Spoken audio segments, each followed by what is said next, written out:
Pleasure being here. Shall I say that I am relieved to see that you were able to make it this morning, but I do not know what was on your mind, knowing that this protest was going to happen today, and we do know that when protests like this are happening, people tend to be cautious around, on their way to work or around even their businesses. So what was it like for you making it down here?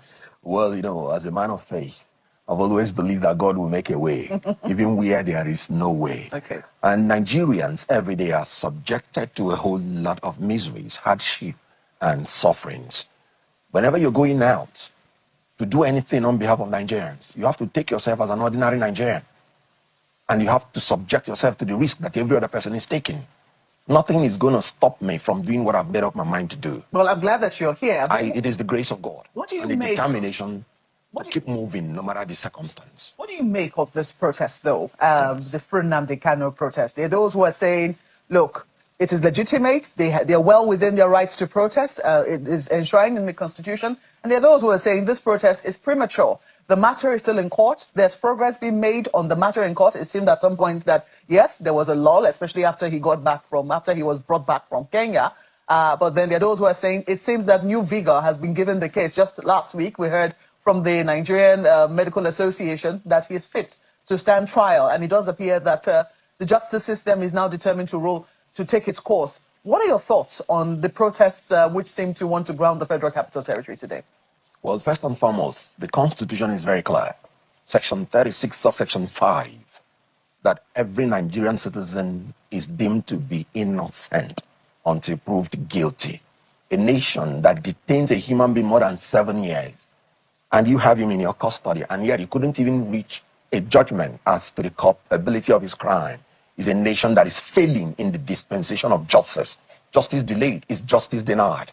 When it comes to the issue of crime, the Constitution is very clear that the accused or defendant should be judged within a reasonable time. It is very unreasonable to keep a man in detention for almost 7 years. What are you judging? This is telling on the judicial process of Nigeria. I tell you again, in the Constitution, they say the Attorney General, while making any decision as to charging anybody, discontinuing or taking over any criminal charge, should have regard for public interest, the interest of justice, and the need not to abuse the legal process. For me, in the case of Nnamdi Kanu, the legal processes have been abused. Nobody will remain sane to be in jail for more than 7 years that a case is being tried. People are frustrated. People believe that if you do not find anything against this man, release him or reach a political solution. That is what is bringing all these things. It's a result of frustration that there is no interest of justice served in this. So diligent prosecution is one of the pillars of justice in a criminal offense. I do not see that diligence. And the federal government is failing on all fronts. Remember, we have pleaded that this should be treated as a political issue and settled out politically so that every party will go home in peace. And then you are the one who arrested him. You are the one who put him on trial. You are the one who is delaying for up to 7 years without giving clear justice. So the federal government is failing on all rounds. And as they keep failing, they are making their matters worse. So do you think that this is really, you've said this is a political issue. It should be a political issue. It should be. Yes. But is it? That's what I'm saying. The government should treat it as a political issue. Remember, during the colonial masters, where people were fighting for our independence, the colonial masters saw them also as adversaries. But they were genuine fighters of freedom. So in this world, there will always be two aspects of an issue. You know, the kind of cost-benefit issue, if it is in business. What is a cost to somebody is a benefit to another. That is how you treat political issues. To some people, he's fighting and agitating for their rights and freedom. You should also take that into consideration. To you, you may say he may have infringed on some laws. Why doing that? You should take that into consideration. And if you're a wise government, you will come to a negotiation table and let each side make a shift and come to a compromise and settle this issue politically. The issue which he agitates for, which IPOB has agitated for years, is something that countries generally find very difficult to deal with, which is the issue of self-determination. How do you think that that can be resolved, given the fact that even if the federal government were to say, look, politically, we release him today, that certainly will not stop the agitations for people who believe that it should be given a separate country of their own? Very good. And that is why you should not attribute it to him, that he is the originator and the perpetrator of this. I think it predates him and might even outlive him. So it is about the government learning how to treat agitators and how to dialogue with them. Because as you have aptly stated it, it didn't start with him.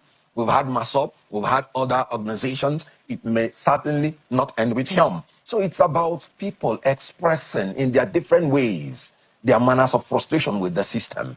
When things were so good in Nigeria, I wasn't hearing all these agitations. But whatever name you call them, it is frustration to the suffering, to the hunger and hardship in the country. That is the truth. I was going to ask you though, what side are you on? Are you on the side of the protesters? Do you support their cause, or do you think that since this matter is already in court, pressure should be applied to the federal government to let this matter run as quickly as possible? Very good. I am on the side of rule of law. I just told you that Nigerians have the right to protest. Section 40. And you can't take it away from them. It's their natural right, innate in them. And the Supreme Court has said, beyond exercising these rights, no human being can live a civilized life.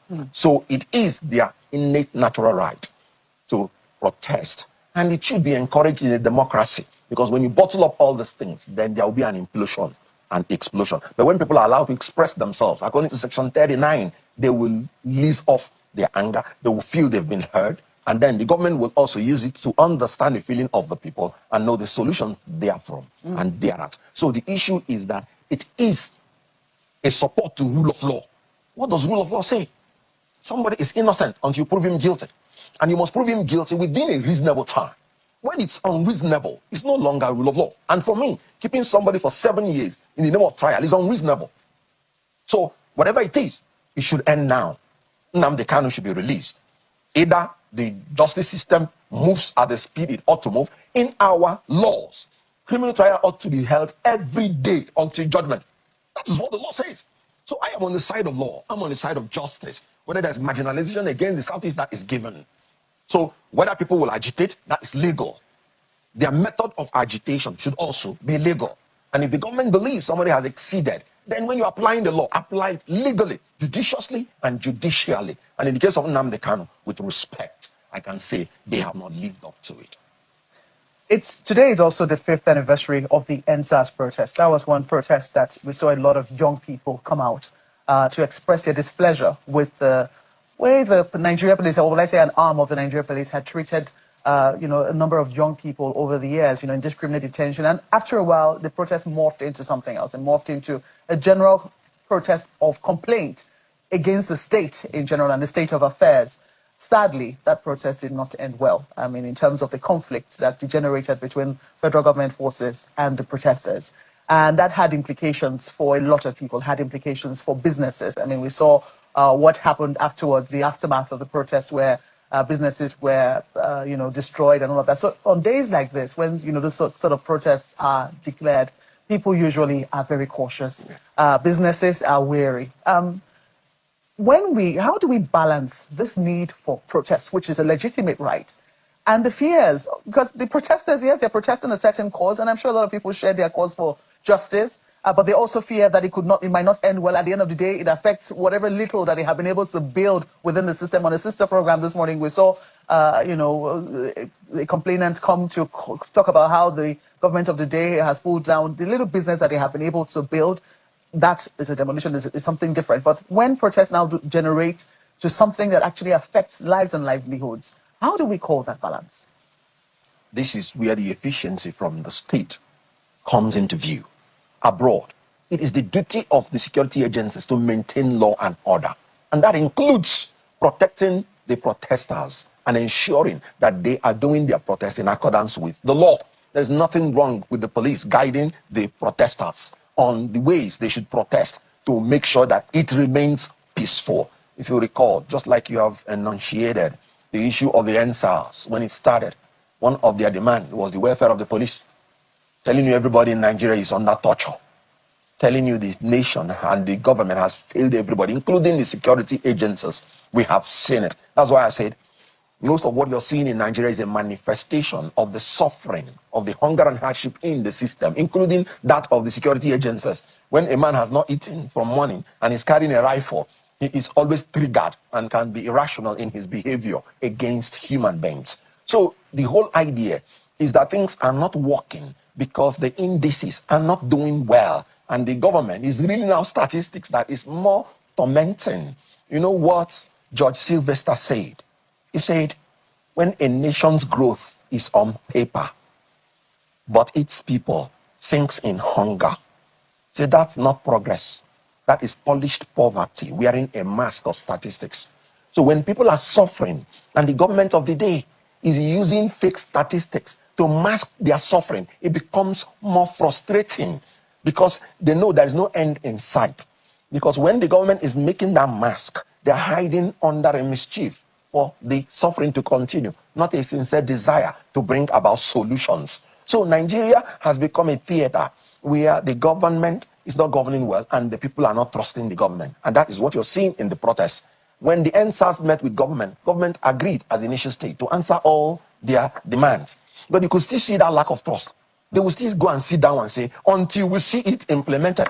Because to them, once we leave this arena, it will be forgotten. And in all honesty, what they said was right.